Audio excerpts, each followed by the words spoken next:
Good afternoon, class. Today I will be speaking on the element of value first from the article, the first article that you gave us in discussion two.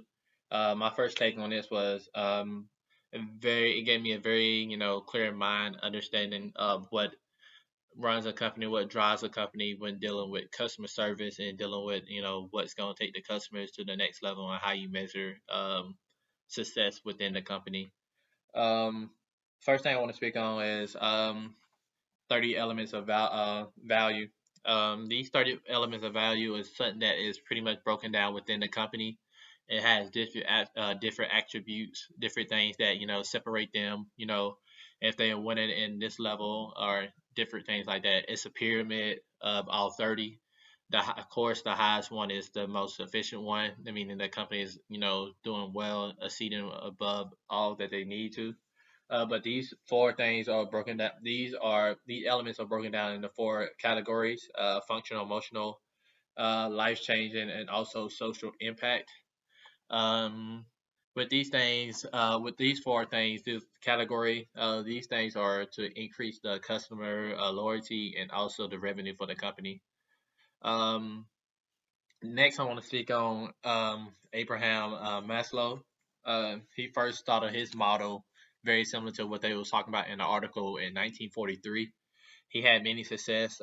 He argued that desire for fulfillment to fill the needs and range of like the basic customers, like dealing with like food, self-esteem, different things like that. The elements of approach extends his insight by focusing on people as a consumer.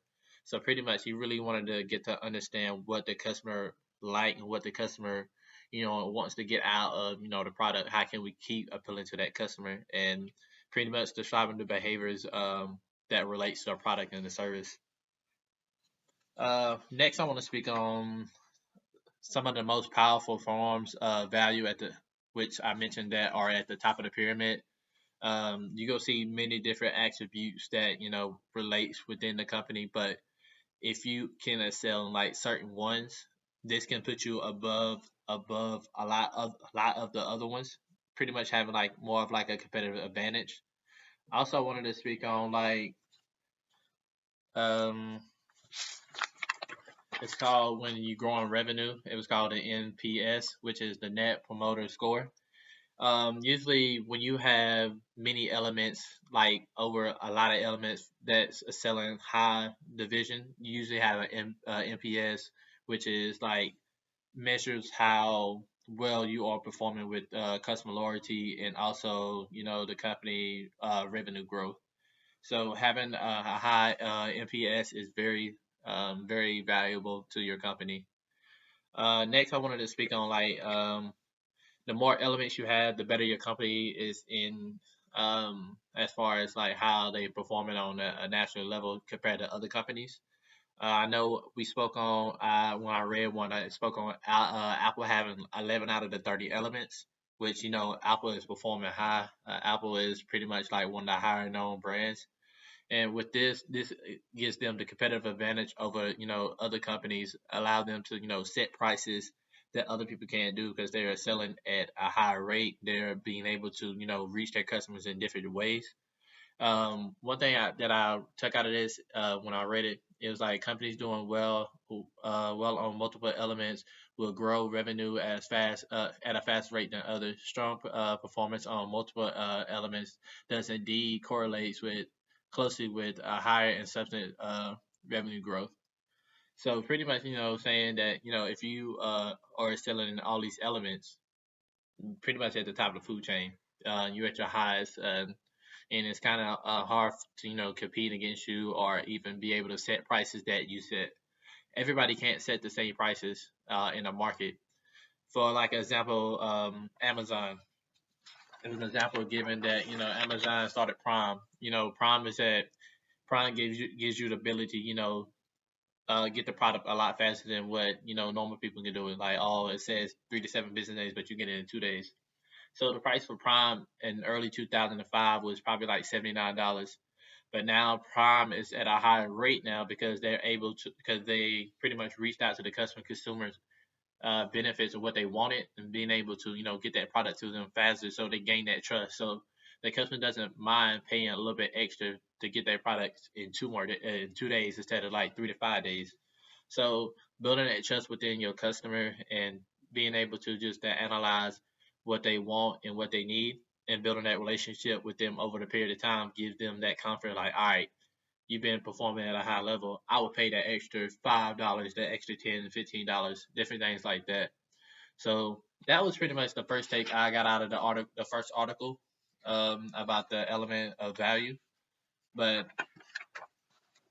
the pyramid was pretty much like the biggest thing I took out of it, how it breaks down each level, how each like it so you got your social impact, you got your life changing, you got your emotional, then you got your functional.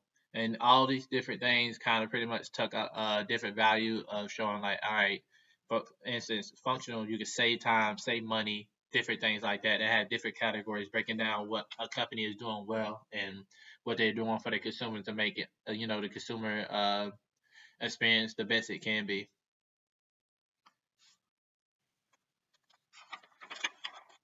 But that's pretty much what I took out of the first article. Great read. I recommend other people to read this too. But yeah, great read, and no, I enjoyed it. Next, I want to speak on consumer journey. This was a great article, by the way. I actually enjoyed it. First thing I want to talk on is what type of journey. You got a classic, and you got a new. With a classic journey, it tends to be longer than a new journey. A classic journey is pretty much evaluates the phrase from entering the loyal loop, processing new rounds, and consideration of evaluation that may lead to purchasing different brands. So it takes a lot longer to evaluate and process compared to new. New is more compact. It kind of gets right to the point. They want to loop you into that loyal loop as fast as possible, meaning condensing some of the process to really get to the point that what they really want to talk about already, and pretty much lock them in. Like they don't want to waste time. They want to lock your customers in, get them in that loop, see what they want to get out of this, and pretty much what about that brand stands out to them, or why they want to be within that brand. What can they do different for that brand to have them buying their product? Second, I want to talk about the new technology and process and organization structure. With these things, you have to have these three attributes in order to be successful in what you want to do within a company, as far as like reaching out and really reaching out to the consumer and the customer that what experience they want to take from that. I read in the article I actually liked was it says a company that can use new technology processes and organization structures to proactively lead rather than follow the customer. At the end of the day, you want to lead. You don't want to always follow. When you're leading, you already know what your customer wants. You don't have to like, oh, okay, if I'm following you, I feel like you get behind. Other people are not following. You want to be a leader before you be a follower. Being able to know your customer group and what they want and what they need. You can't take all day like, all right, we could do a measure of this and that, but how can you get that competitive advantage over other people if you continue to follow your customer? You got to know your customer, really get to interact with your customers and keep up with what they do, and just pretty much being able to gain their loyalty and and be able to push yourself above others and get that competitive advantage to keep your company at the high time at its highest. Um, competitive advantage. So yeah, pretty much gives you competitive advantage. That's the biggest thing you want to take out of that. Another thing I took out of this, you want to be able to work in different teams, be able to bring different teams together to interact and see what a customer wants. Being able to work in cross-functional teams is very beneficial. You get to say I'm in marketing, and this person's an accountant. A person in accounting can tell how people are spending what they're spending their money on. In marketing, you can kind of tell like what the items and the product and service you are marketing. You bring those two together, you'll be able to get an understanding what the customer wants and what's the customer needs and how you can market it to them and make it more efficient for them to buy and actually create something that a customer actually wants. The third thing I wanted to talk about is the four capabilities. With these four, it was automation, proactive, proactive personalization, contact interaction, and journey innovation. Um, automatic automation pretty much involves buying something digital in the steps that how would you put it? Say you're on your smartphone and you got a check, making everything available online, being able to give your customer an easy way to pay their bills or even deposit a check. So say you could scan you say you got a bank, you could scan your check, boom, it's deposited in your bank instead of actually physically going to the bank and actually has to do that. Saves time, saves effort, what the customer might have to do. It's a lot easier on them, and it's more beneficial. And they're reaching out to a customer in different ways that all right, you don't always have to come to the bank to do this. You can do this on your phone, or pretty much like saying you buying something off Amazon Prime, being able to buy something offline, being able to set up delivery and getting it delivered to your house versus I gotta go to the store and get it, and being a long line. It just pretty much cuts down all the extra things you have to do, which you try to avoid for the most part. Proactive personalization. Pretty much that just spoke on like the past interaction with a customer you had in the past. So pretty much taking what the customer bought and what the customer did in the past and using that to today's time as far as like being able to say order something and okay, I actually like that product. So next time you go on like Amazon or whatever, it pops back up like, oh, would you prefer to buy this product? You did buy one like this before. Why not? It's another option for you. So pretty much making it easier for a customer to buy a product that they need versus going up through and trying to search for what they need, taking time after time. So make it a lot fast, making the process a lot faster and beneficial for the customer. So that was pretty good. Also, next I want to speak on contextual interaction. Pretty much knowing this is pretty much knowing your customer and what they doing, like what they like to do, being able to know their whereabouts, like where they at. So pretty much like I kind of find this kind of weird, the fact that you know exactly where your customers are.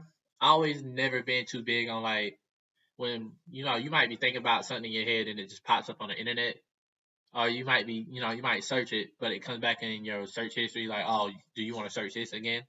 It just feel like, it can kind of be weird being able to have that much ability to track your customer and know exactly what they're doing. But I understand from the marketing perspective, they really want to know who their customer are and what they can get out of it.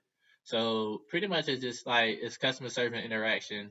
Create a single view of like a customer doing what they happen, and pretty much like being able just to follow your customer to the fullest and be able to understand what their customer wants and what their customer needs.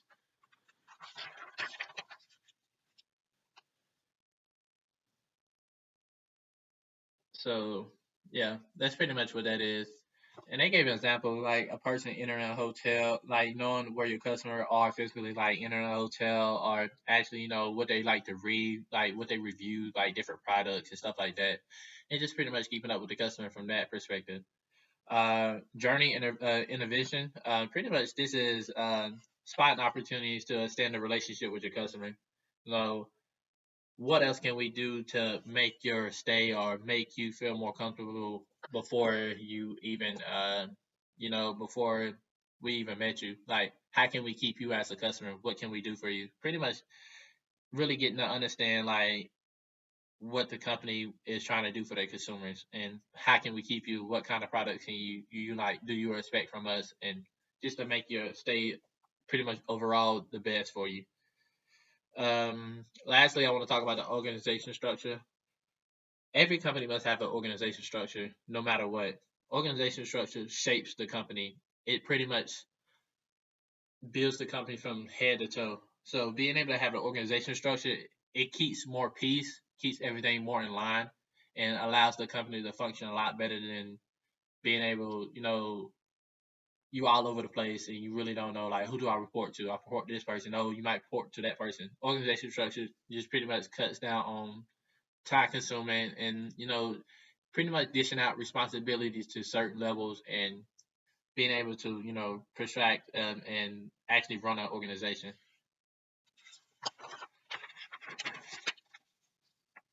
But that's pretty much what I took out of that. But overall, these two articles pretty much align with each other because it deals with the consumer and what they need and what they expect out of a product or a service. How can we attend to your service? How can we approve what we need to do? How can a company shape up compared to other companies? How can I push? How can I add another element that I don't have before and still be successful? It's not easy to add an element. Sometimes it's harder than you expect because trying to add one element, you might destroy the whole company because that element is not good for you. You got to know what fits in for the company, what's good for the company, and what's not. And that kind of plays a role in like understanding like the consumer and how can you approach this consumer and what's the best option. So that deals with kind of like the cross function of teams being able to come together and align with the consumer goals and what they need. Then the journey is pretty much it falls in the same place as the elements. All these things come together, one big old organization structure, all in one, being able to push out a product, a service that is going to pretty much benefit the consumer at the end of the day. But I hope you took a lot from my video. I know it's kind of lengthy. I hope you had time to watch it. But any feedback would be great. I'm getting more comfortable as far as like speaking on different discussions, stuff like that. But like I said, reach out to me if you have any questions. And thank you.